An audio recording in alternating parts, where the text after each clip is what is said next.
Hello there. Today I'll be playing a few full matches with my map Ragged, part of Part Neutrality. I will fully comment on everything that I'm doing so you guys can have a chance to process what moves I'm taking and how I've chosen to get there, so that maybe if you guys play, if anybody's interested enough, then you could try and beat your friends. So we'll be playing with just red and blue, two pieces,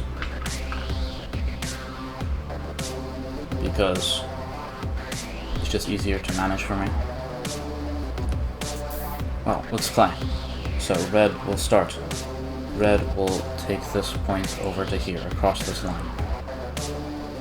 If you don't remember how the game works, or if this is the first video part of the series that you're watching, go ahead and watch the short explanation video. Then, blue's turn. Blue moves to this point here.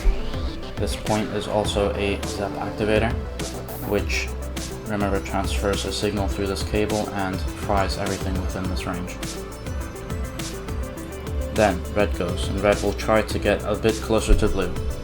He's not trying to be smart about it, he's just going for it. And then blue's move. Now, red has two choices. He can either go back, which means that his last two turns have been a waste of time, or he can go forward. But the problem with going forward is that blue can then bash him, and then blue has won the game. And obviously, you guys don't want to see a game as short as that.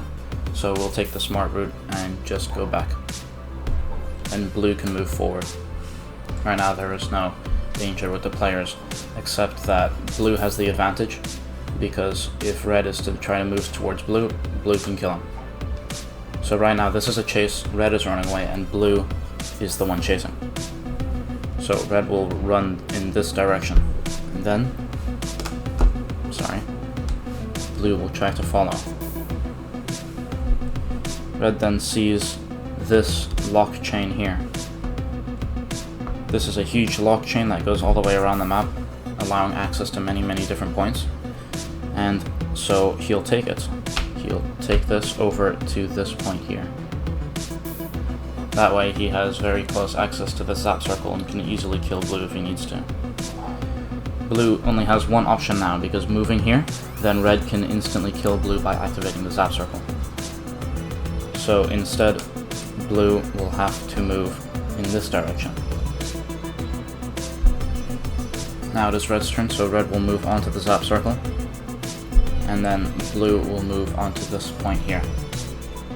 Because the only way that blue can get closer is by taking one of these two routes, and one of these routes, this one in particular, would fry him, because that is within the radius of the zap circle. So blue will take this route, and then red will try running away again. Blue will move into the inner radius, this point of the zap circle. Remember that if this zap circle is then activated, blue is safe, because any point within the inner radius of a zap circle will be safe if it's activated. So if red was to move back, then blue is completely fine, and blue can then bash red on the next turn. That's why red is not going to move back. Red is going to go forward. He'll take this lock chain, the short one, as you can see here. Point lock point. From here to here. So that he can gain some distance. But of course it's still only 2 moves away from blue. Blue cannot take this path, because then red can instantly kill blue. So blue will have to take a different path. But there are 2 other ways that blue can go. Blue can, he can run away using this lock chain here, or he can take this path here, or he can move into the zap circle. What do you guys think is the best option? Pause the video here if you need to think about it. So, the best option would be to move onto the zap circle, because red actually has access to both of these points. If blue, for example, moved here, then red could move across this line onto this lock through this directional line and then kill blue like that. And if blue had stayed there, which is impossible, but I'm just doing this to prove a point, the same thing would have happened because it's the same amount of turns to both of these points. From here to here, and here to here. So, moving here would then kill blue because red can instantly bash blue. So the only option left is to go here. Unless blue was to take this lock chain to where he might be able to get to a safe place, which would be here. Because blue moving on this lock, then to this lock, then to this lock, then to this lock, and into this zap circle. Because then if red were to try and follow, using the same path, red would be interrupted by this, the radius of the zap circle. But blue isn't going to do that. Blue is going to stay close to red, try not to be such a runner, and move into the zap circle. So now red cannot kill blue because even using this lock chain intersects with the zap circle that is activated, and so red would get fried. So red will use this triangle here that I have created. It's called a lagger because you have the choice of either taking one turn to go here or taking one turn to go here and then taking another to go there. The reason why this is helpful is because since there's a turn order and you have to move on your turn, then if red were to move here, then blue might be in a bad position right now. But if red were to move here, then blue would have to move again, and then you can move there, and that might put blue in a better position so that you can kill him. So, on red's turn, red will then move into here. Now it's blue's turn. Blue in this zap circle is pretty safe from red, but now blue is forced to move, and blue doesn't have any laggers near him. So, this move is restricted because that would be entering red's activated zap circle. This move is also restricted because of the same reason, which only leaves one move left for blue, which is to move onto this spot. And do you see why red has used this lagger to his advantage? He used this lagger so that he could, instead of running away, for example to this point, use this lagger to restrict 2 moves, leaving only 1 for blue left. And since he still has the same turn access to the lock chain, red can simply move from here to here and kill blue. There's no way that blue could have escaped that.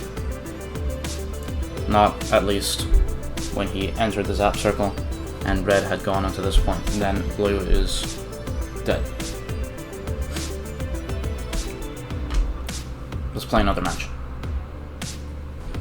So, red will move across this lock chain onto this point.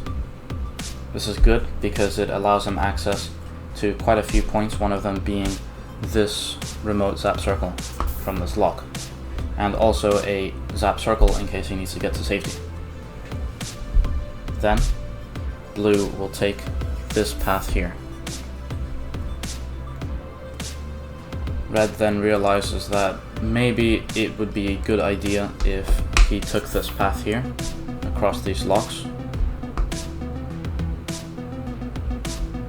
But instead he decides to try and use the lock chain around here. So, red will take this path down here. Then, blue will try to follow. Blue is moving up here so that he can gain access to this very long lock chain. Red is actually in danger right now, if you didn't notice, because blue, on his next turn, if red doesn't get to move, then blue can take this lock here, then this lock here, then this lock here, then across this directional line, onto this lock, and then kill red.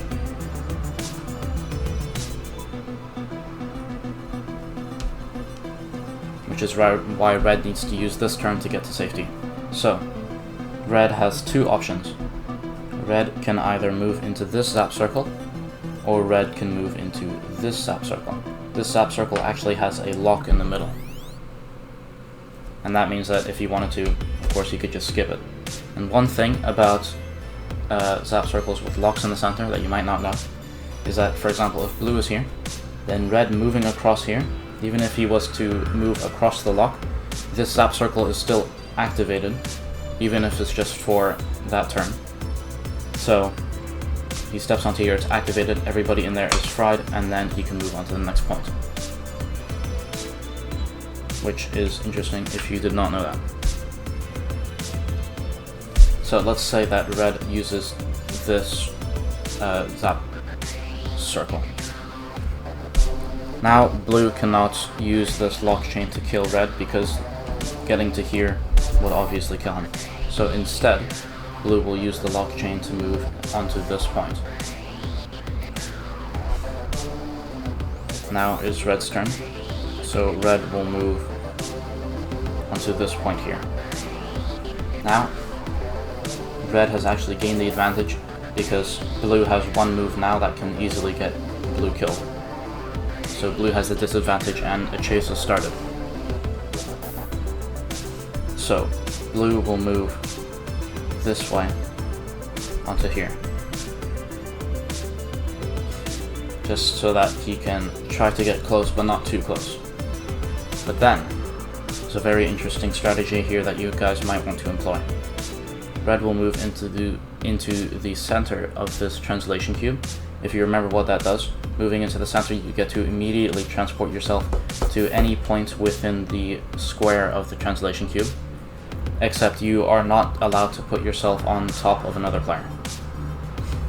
So the reason why this is interesting is because if you look closely here, blue is actually inside a zap circle, and if you look at the activator for that zap circle, it is within the range of the translation cube. So red will move here, or red will use his turn so that he can move into the translation cube and immediately translate himself to this zap circle. And since blue's point is within the radius of that zap circle, blue is fried and red has won the game. Let's play one last match.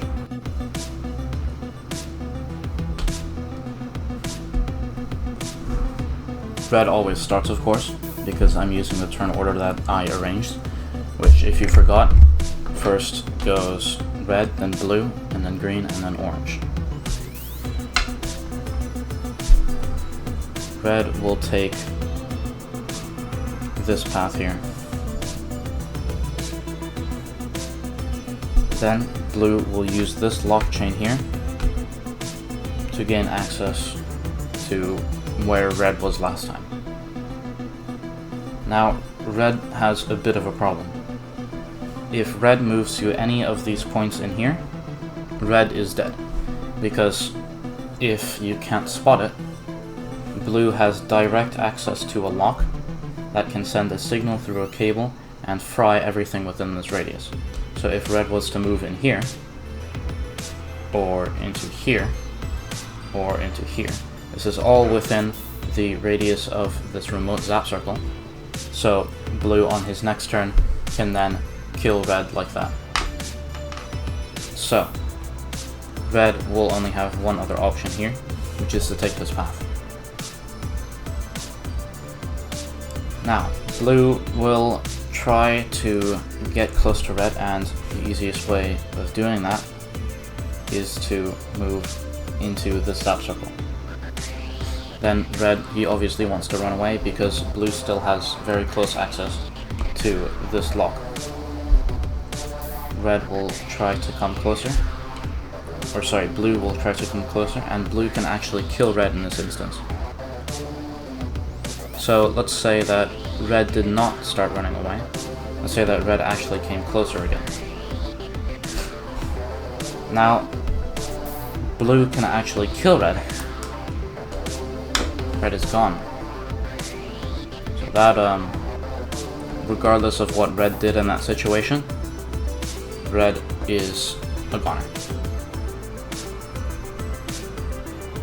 And that concludes those 3 matches.